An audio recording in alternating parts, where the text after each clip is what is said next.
Assalamualaikum warahmatullahi wabarakatuh. Waalaikumsalam warahmatullahi wabarakatuh. Alhamdulillahirabbil alamin wassalatu wassalamu ala asyrafil anbiya'i wal mursalin wa ala alihi wa sahbihi wattabi'ina lahum bi ihsanin ila yaumiddin. Summa amma ba'd. Para hadirin melalui meeting Zoom ini atau melalui pertemuan online jamaah Telkom Timur yang kami hormati semuanya, mudah-mudahan kita diberikan kesehatan oleh Allah Subhanahu wa taala, ya, diberikan rahmat, diberikan rezeki, diselamatkan dari berbagai musibah, ya. Allahumma inna na'udzubika min jahdil bala wa darakis syaqa wa su'il qada wa syamatatil a'da. Allahumma inna na'udzubika min zawali ni'matik wa takhawuli afiatik wa fujaati ni'matik wa jami'i sakhatik. Allahumma inna na'udzubika minal barasi wal jununi wal judami wa sayyil asqam. Amin ya rabbal alamin. Para hadirin yang kami hormati, tadi saya mulai dengan 3 doa. 3 doa itu ada di dalam buku Mengetuk Pintu Langit dan sudah berlalu, terutama doa pertama dan doa kedua, memohon agar dijauhkan dari musibah yang mendadak dan dijauhkan dari bencana yang besar atau dijauhkan dari takdir yang buruk. Ya sudah kita lewatin. Alhamdulillah kita pada kesempatan kali ini masih diberikan kesempatan oleh Allah SWT untuk mengkaji buku Mengetuk Pintu Langit, ya. Misalnya backgroundnya itu Mengetuk Pintu Langit, cuma tadi saya cari-cari belum ketemu, ya. Hari ini kita akan melanjutkan kajian tentang doa yang bisa kita baca untuk menolak bala, ya. Jadi doa itu sebagaimana pernah kita sampaikan sebagiannya, yaitu hadis Zaid bin Arqam radhiyallahu anhu, bahwasanya Rasulullah sallallahu alaihi wasallam bersabda atau berdoa, Allahumma inni a'udzubika min ilmin la yanfa'. Allahumma inni a'udzubika min ilmin la yanfa' wa min qalbin la yakhsha wa min nafsin la tashba wa min du'ain la yusma. Ada 4, ya. Ya Allah, saya berlindung dari ilmu yang tidak bermanfaat, dari hati yang tidak khusyuk, dari jiwa yang tidak pernah kenyang, dan dari doa yang tidak mustajab. 4 itu. Berdoa untuk dihindarkan dari ilmu yang tidak bermanfaat sudah disampaikan pada pertemuan sebelumnya. Maka pada siang yang berbahagia ini, dalam waktu yang singkat ini, kita akan menyampaikan permohonan kepada Allah agar dijauhkan dari hati yang tidak khusyuk. Hati yang tidak khusyuk itu menyebabkan kita tidak menikmatin ibadah. Hati yang tidak khusyuk itu menyebabkan sholat kita nggak diterima, para hadirin rahimakumullah. Menyebabkan kita terus mengeluh dalam menghadapi segala problematika. Maka perlu sekali kita meminta perlindungan dari hati yang tidak khusyuk, atau sebaliknya kita memohon agar diberikan kekhusyukan di dalam beribadah mahdhah dan dalam beribadah yang lebih luas, ya. Untuk mengawali itu akan saya sampaikan pertama pengertian khusyuk, ya. Pengertian khusyuk secara bahasa dan secara istilah. Pengertian khusyuk secara bahasa adalah diam, ya, atau tunduk atau tidak bersuara, ya. Khusyuk itu diam, tunduk, tidak bersuara. Mana dalilnya? Dalilnya adalah firman Allah Subhanahu wa taala dalam surat Toha ayat 108. Wa khasyatil aswat wa khasyatil aswatu lirrahmani fala tasma'u illa hamsa. Suara-suara pada hari itu, yaitu pada hari kiamat, di padang mahsyar ketika manusia dibangkitkan dari alam kubur, itu pada diam, ya. Orang-orang itu tidak bisa ngomong, tidak bisa berteriak pada hari kiamat. Wa khasya'atil aswat. Kenapa? Karena takut dengan Ar-Rahman, dengan Tuhan, dengan Allah yang Maha. Pada Allah itu Maha Rahman, Maha Pengasih, tapi tetap saja manusia tidak berani dan tidak mampu mengeluarkan suara. Wa khasya'atil aswat lirrahmani fala tasma'u illa hamsa. Maka pada hari itu tidak ada suara kecuali gesekan, kecuali suara gesekan sandal atau suara orang melangkah. Kita ketahui bahwa pada hari kiamat di padang mahsyar itu miliaran manusia dikumpulkan dalam satu tempat dan mereka menuju padang mahsyar. Tetapi anehnya tidak ada suara, sepi. Yang terdengar hanya gesekan telapak kaki, ya, sek sek sek sek sek gitu.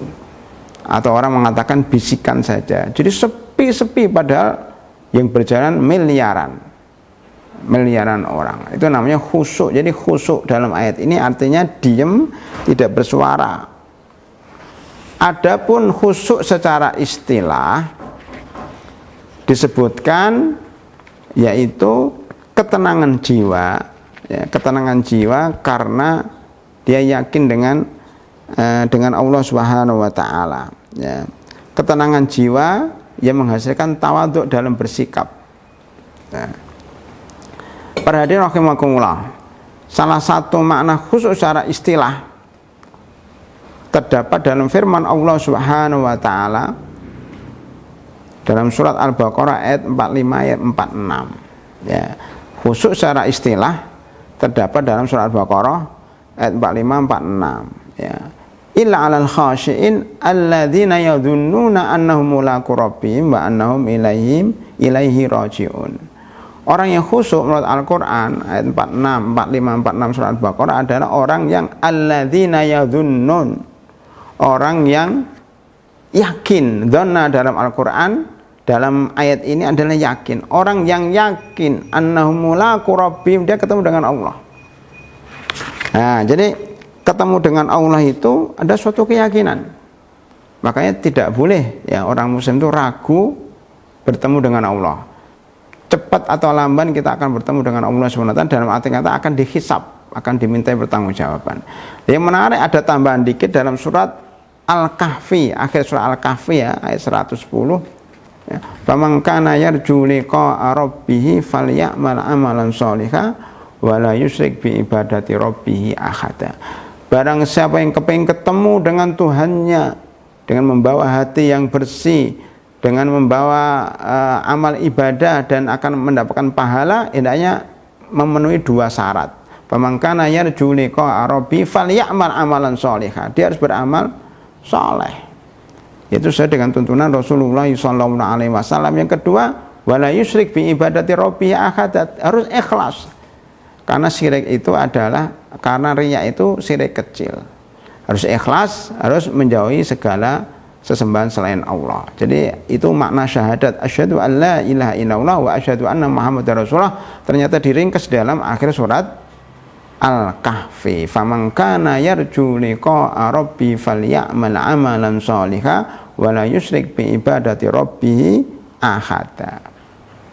Ini pertemuan dengan Allah. Jadi orang khusyuk itu yang yakin dia akan bertemu dengan Allah. Makanya hatinya akan khusyuk, tidak berani macam-macam. Yang kedua, alladzina yadhunnuna annahum mulaqu rabbihim wa annahum ilaihi raji'un. Yang kedua, dia yakin akan kembali. Udah bertemu dan kembali. Ya. Bertemu dengan Allah dan akan dikembalikan kepada Allah. Makanya orang khusyuk itu orang yang sering membaca inna lillahi wa inna ilaihi raji'un. Oleh karena itu, Bapak dan Ibu sekalian, musim pandemi ini sebenarnya mengajarkan kepada kita supaya khusyuk. Karena banyak orang yang meninggal dunia, banyak orang yang sakit, sehingga kita mengucapkan innalillahi wa inna ilaihi raji'un. Kalau kita mengucapkan innalillahi wa inna ilaihi raji'un, kita akan khusyuk. Jadi khusyuk di sini akibat karena banyak yang meninggal dunia, akibat ada musibah. Jadi cara menghadirkan khusyuk dalam hati, kita harus ingat mati. Rasulullah bersabda, aksiru min dzikri hadimil ladzat, perbanyak memikirkan kematian. Jadi nggak apa-apa. Ya, para hadirin rahimakumullah, kalau ada musibah musim pandemi, alhamdulillah walaupun sudah landai, yang terkena tidak meningkat gitu, sudah landai, tingkatannya sudah nggak melonjak, bahkan lebih baik dari negara-negara tetangga, tetapi kita harus tetap waspada. Salah satu hikmah kita diberikan musibah musim pandemi COVID-19 ini adalah supaya kita khusyuk. Yang masalah adalah orang Indonesia atau orang penduduk negeri ini yang tahu kanan kirinya ada orang meninggal dunia, kanan kirinya orang pada sakit, dia nggak khusyuk hatinya, masih memikirkan dunia, masih hubud dunia, mencintai dunia, mencintai kesenangan dunia. Itu keterlaluan. Allah telah mengkondisikan negara ini supaya masyarakatnya khusyuk. Kita nggak khusyuk. Bagaimana dia mau khusyuk di saat normal, di saat pandemi aja tidak khusyuk. Jadi sekali lagi pengertian khusyuk secara istilah adalah orang yang yakin akan ketemu dengan Allah dan yakin dia akan mati. Nah, orang Yahudi itu termasuk orang atau kaum yang jarang khusyuk atau tidak khusyuk hatinya. Kenapa? Hatinya keras. Kenapa? Karena suka dunia. Ya kan? Qul innal mautal ladzi tafirruna minhu fa innahu mulaqikum summa turadduna ila alimil ghaibi wasyahada fayunabbiukum bima kuntum ta'malun. Jadi nasihat kepada orang Yahudi juga nasihat kepada umat Islam. Katakanlah Muhammad kepada orang-orang Yahudi, sesungguhnya kematian yang kamu lari darinya. Kamu kepengin menghindar COVID, malah kena. Kamu kepengin menghindar penyakit, malah kena. Kan banyak orang yang sekarang ini ya menghindari kematian, menghindari sakit. Qul innal mauta alladzi tafirruna minhu fa innahu mulaqikum. Kalau kita selamat dari COVID, kita tidak selamat dari musibah yang lain. Orang meninggal dunia bukan karena COVID saja, tapi karena kecelakaan, karena sakit-sakit yang lain, bahkan tidak ada sebab. Ini kita mendengar akhir-akhir ini ada beberapa ustadz yang sedang khutbah Jumat, ya dia duduk, ya dari khutbah itu duduk, dikira jamaah dia duduk nanti naik lagi, ternyata dia udah meninggal dunia ketika khutbah Jumat. Masya Allah, subhanallah. Satu sisi kita kepingin ya meninggal dunia dalam keadaan husnul khotimah, lagi ceramah meninggal dunia. Kita punya guru di Madinah itu namanya Syekh Amin Sengkiti, pengarang kitab Tafsir Adwaul Bayan, itu meninggal dunia di Masjid Madinah ba'dal maghrib ketika membahas tafsir ya, akhir ayat ya tafsir ya wattaqu yauman turja'una fi ilallah. Itu akhir ayat atau akhir ayat yang turun yang isinya berhati-hatilah, takutlah kepada Allah, takutlah kepada hari di mana kamu akan dikembalikan oleh Allah. Langsung dia meninggal dunia. Ada juga seorang syekh besar di Mesir yang meninggal dunia dalam keadaan sujud. Jadi meninggal dunia itu setiap saat. Makanya salah satu cara supaya khusyuk kita mengingat mati. Ya. Jadi kematian itu memang membuat hati kita khusyuk. Oleh karena itu di dalam hadis ada perintah dan hadisnya sahih, ada perintah kepada imam untuk mengingatkan makmumnya. Sawu sufufakum, disuruh mengatakan sawu sufufakum, rapatkan dan luruskan barisan. Fa inna tasfatas sufu min tamami shalah, itu biasanya seperti itu, tapi ini ada tambahan. Apa itu? Shallu sholatal muwaddi, sholatlah wahai para jamaah seperti Anda sedang sholat terakhir.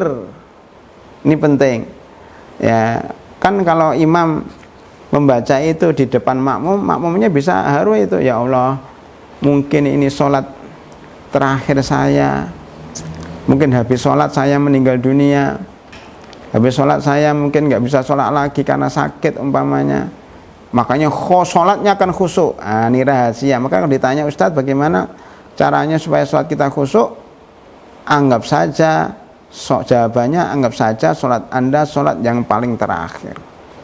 Kita lihat umpamanya beberapa orang yang dipidana mati, ya kita bicara para ulama ya, bukan para pengedar narkoba. Cuma saya dengar juga salah satu pengedar narkoba yang taubat itu konon ya, yang dieksekusi mati itu kan ada tokoh pengedar narkoba ya, berapa tahun yang lalu itu taubat dia, sebelum dieksekusi, belum ditembak, dia minta sholat 2 rakaat.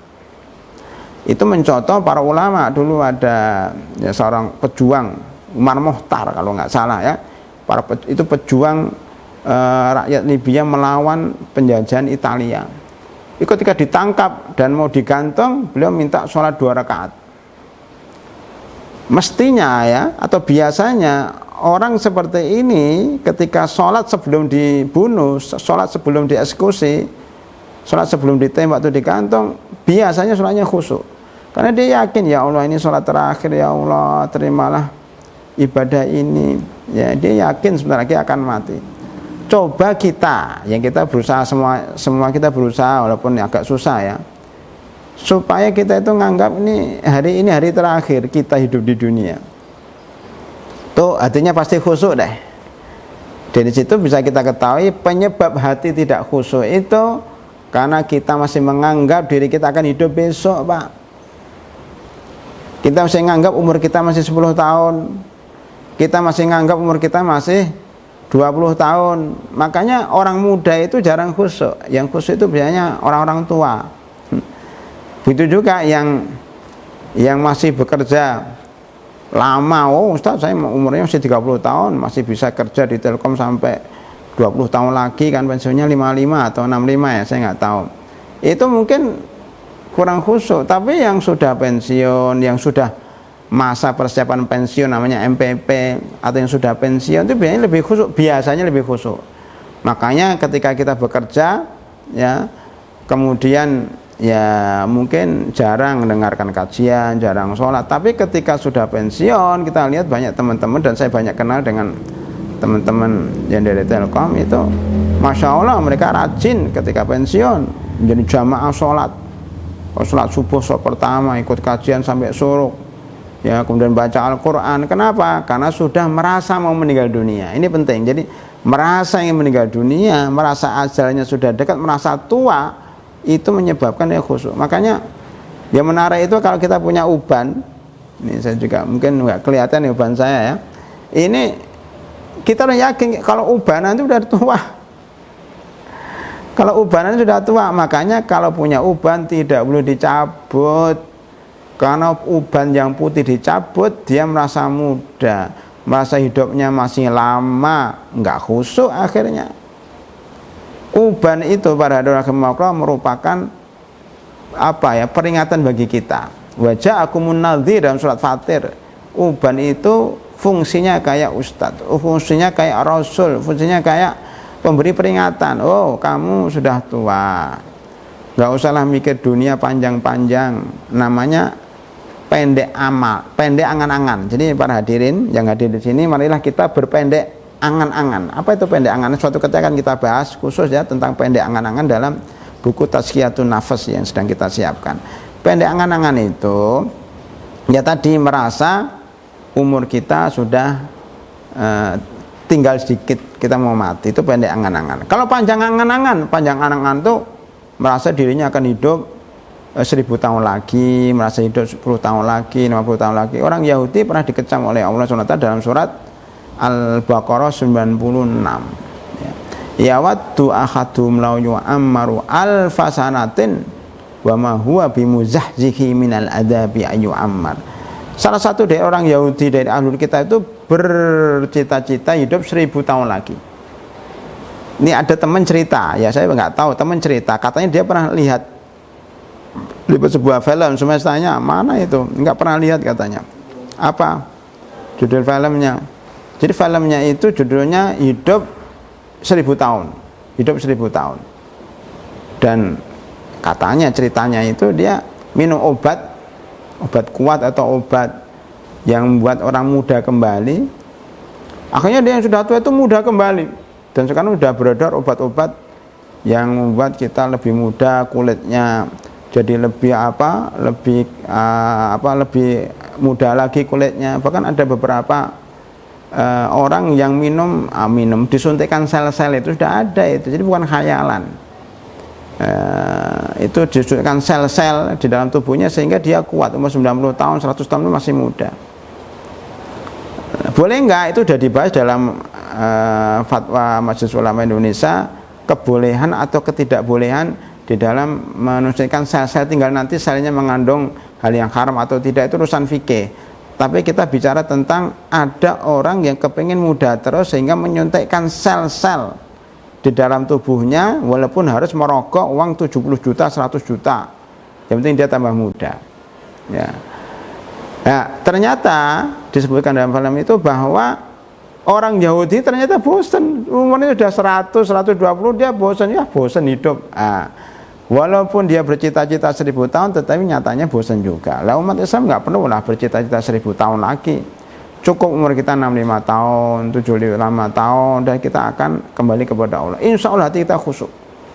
Ya, di dalam surat Al-Hadid ayat berapa? Ayat 16 itu Allah berfirman, alam ya'ni lil ladzina amanu an tahsha'a qulubuhum li dzikrillah wa ma nazala minal haqqi wa la yakunu kal ladzina utul kitaba min qablu fatala 'alaihimul amatu faqasat qulubuhum wa katsirun minhum fasiqun. Apakah belum datang saatnya orang-orang beriman itu khusyuk hatinya dengan banyak berzikir, membaca Al-Qur'an. Jangan seperti orang-orang ahlul kitab yang faqasat qulubuhum tala 'alaihim, panjang angan-angan sehingga hatinya menjadi keras sekeras batu sehingga mereka fasik. Hati-hati ya, kalau hati kita itu udah keras, lupa mati, lupa bertemu dengan Allah, itu susah untuk dinasihatin. Jadi tadi kita masih bicara tentang pengertian khusyuk secara istilah, yaitu khusyuk itu hati yang yakin akan ketemu dengan Allah dan yakin bahwa hidup ini cuma sebentar. Berikutnya, para hadirin rahimakumullah, kita akan masuk ke bab berikutnya atau kepada pasal berikutnya, yaitu pembagian khusyuk. Para ulama membagi khusyuk jadi dua, khusyuk mahmud dan khusyuk madhmum. Khusyuk yang terpuji dan khusyuk yang tercela. Maksudnya sih ada khusyuk tercela? Ada. Saya mau bicara dulu khusyuk yang terpuji. Khusyuk yang terpuji adalah khusyuk yang dari hati yang paling dalam. Khusyuknya benar-benar karena tadi ingat mati, takut akan diadab oleh Allah sehingga dia meninggalkan maksiat, ya. Khusyuk asli, khusyuk yang ada dalam hati. Khusyuk asli ini kemudian menimbulkan khusyuk fisik. Jadi khusyuk ada dua, khusyuk yang dipuji, terpuji, atau khusyuk yang tercela. Khusyuk terpuji ini dibagi dua juga. Khusyuk terpuji dibagi dua, yaitu khusyuk hati dan khusyuk anggota badan. Ya, khusyuk hati dan khusyuk anggota badan. Mohon maaf, saya minum dulu.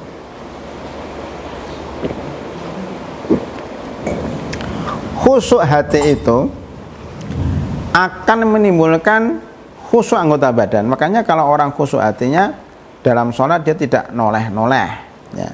Khusyuk hati itu dalam sholat dia akan melihat tempat sujudnya. Jadi kan ada nyinggung fikih dikit ya. Kita dianjurkan ketika sholat itu melihat tempat sujud supaya badan kita khusyuk, supaya sholat kita khusyuk. Kalau noleh-noleh itu nunjukkan nggak khusyuk. Ya. Adapun ini khusyuk yang terpuji. Adapun khusyuk yang tidak terpuji, khusyuk tercela, ada khusyuk pura-pura.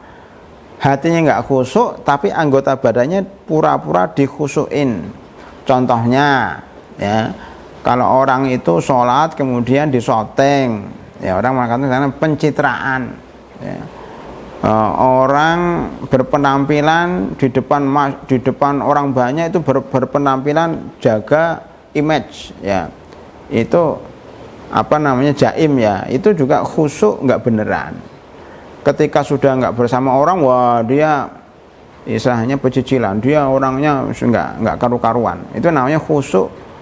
Khusyuk tadi memperbaiki penampilan, pencitraan, itu khusyuknya orang munafik. Contoh lain, khusyuk yang tercela adalah, ini ada seorang pemuda pada zaman Umar bin Khattab radhiyallahu anhu, itu kalau berjalan itu nunduk, itu dibentak oleh Umar, wahai pemuda, apa katanya? Kalau jalan itu jangan nunduk, jalan itu tegap. Orang Islam itu kalau jalan itu tegap, jangan nunduk seperti itu. Lo kan biar khusyuk, wahai Umar. Enggak, khusyuk itu bukan di pandangan mata, khusyuk itu di hati. Makanya kita lihat Umar bin Khattab itu orang yang paling khusyuk setelah Nabi Muhammad dan setelah Abu Bakar Siddiq radhiyallahu anhu.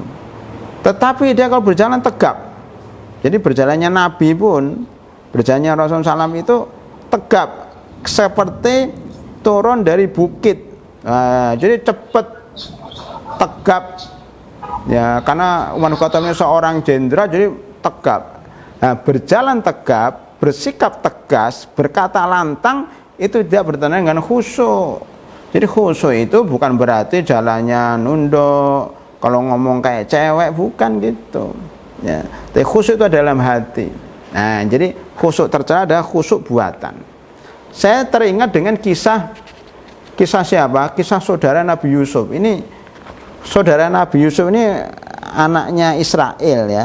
Nenek moyangnya Yahudi ini memang memberikan contoh yang buruk, yaitu khusyuk palsu, khusyuk pencitraan.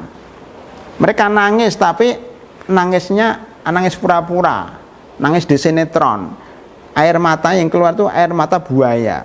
Bohong banget bahwa mereka yang masukkan ke dalam sumur bilang dimakan serigala, nangis keluar air matanya. Itu khusyuk palsu, nangis palsu.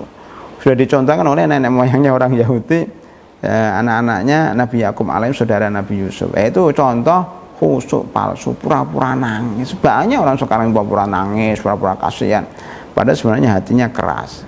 Ya, itu contoh khusyuk yang tercela. Ya, pada rahimakumullah, ya, termasuk ya khusyuk yang tercela itu sudah sebenarnya saya tadi adalah saudara-saudara Nabi Yusuf. Lah, Imam Ali radhiyallahu anhu mengatakan khusyuk yang tidak tercela itu adalah ada dalam hati. Apa tandanya? Tandanya dia lembut terhadap sama muslim. Jadi tanda orang khusyuk itu dia lembut sesama muslim. Asyidda 'alal kufar ruhama bainahum. Kalau orang itu berbuat lembut berarti biasanya hatinya lembut. Kalau hanya kasar sama muslim itu biasanya hatinya enggak khusyuk. Ya. Kemudian Ibrahim An-Nakhai pernah mengatakan begini, khusyuk itu bukan tandanya bukan pakaian compang-camping. Kan ada orang yang kaum sufi itu pakainya compang-camping, nggak rapi, nggak disetrika, biar kelihatan nih zuhud, nggak begitu. Kata Ibrahim An-Nakhai ini seorang ulama pada zaman dahulu mengatakan itu bukan tanda khusyuk, karena khusyuk itu dalam hati. Khusyuk itu memandang semua orang sama, baik yang kaya, yang miskin, yang punya jabatan, rakyat biasa sama bagi dia. Karena yang penting bagi dia adalah menyembah Allah Subhanahu wa taala. Itu khusyuknya, khusyuk yang terpuji menurut Ibrahim An-Nakhai yaitu dalam hati, dan khusyuk tercela adalah khusyuk yang pura-pura khusyuk, baik ditampilkan dalam bentuk penampilan, ditampilkan dalam bentuk menangis pura-pura, maupun dalam bentuk pakaian. Pakaiannya compang-camping tapi hatinya Masya Allah ya, hatinya rakus dengan dunia, itu nggak boleh ya. Oleh karena itu pada hadirin rahimakumullah ya, itu khusyuk mahmud dan khusyuk madmum. Dan yang terakhir sudah saya sampaikan tadi, supaya hati kita khusyuk kita harus banyak berzikir kepada Allah, banyak membaca Al-Quran, terutama ayat-ayat tentang adab, ayat-ayat tentang neraka ya, ayat tentang surga. Kemudian jangan berangan-angan panjang, udahlah ya, hidup tuh kayak gini aja, nggak usah lah kalau udah punya rumah satu kepengin rumah dua, udah punya rumah dua kepengin rumah tiga, udah punya mobil satu kepengin mobil dua ya, udah punya jabatan kemudian naik lagi terus gimana, jabatannya kepengen nambah lagi, nggak mau turun, itu juga termasuk tanda dia nggak khusyuk ya. Khusyuk itu ya sudahlah cukup ya. Kalau nggak salah dulu, kalau nggak salah ini contoh yang baik, walaupun ini orang kafir ya, tapi maksudnya dalam dunia internasional itu ada. Kalau nggak salah dulu pendiri negara Amerika itu pernah dia jadi presiden pertama kali, ditawarin lagi, kamu lagi nggak, cukup lah saya satu aja, sekali aja lah, nggak mau. Jadi itu orang kafir aja tahu ya bahwa kedudukan itu fitnah ya, jabatan itu fitnah. Makanya sudah cukup lah ya, berikan kepada orang lain, kemudian kita udah ngurusi akhirat. Nah, itu salah satu supaya hati kita khusyuk adalah sudahlah, dunia ini cuma sementara, marilah kita siapkan untuk akhirat ya. Termasuk juga bapak-bapak ibu sekalian, kalau sudah selesai bekerja, sudahlah kita merenungi hidup ini, banyak ke masjid, banyak baca Al-Quran, mempersiapkan akhirat. Jadi kalau ada MPP, masa persiapan pensiun, maka harus kita buat istilah baru, masa persiapan mati, MPM. Ya, MPM, masa persiapan mati. Demikian yang bisa kami sampaikan, 30 menit saja. Mudah-mudahan bermanfaat dan sudah selesai bab khusyuk. Wallahu a'lam bishawab. Alhamdulillahirabbil alamin. Assalamualaikum warahmatullahi wabarakatuh.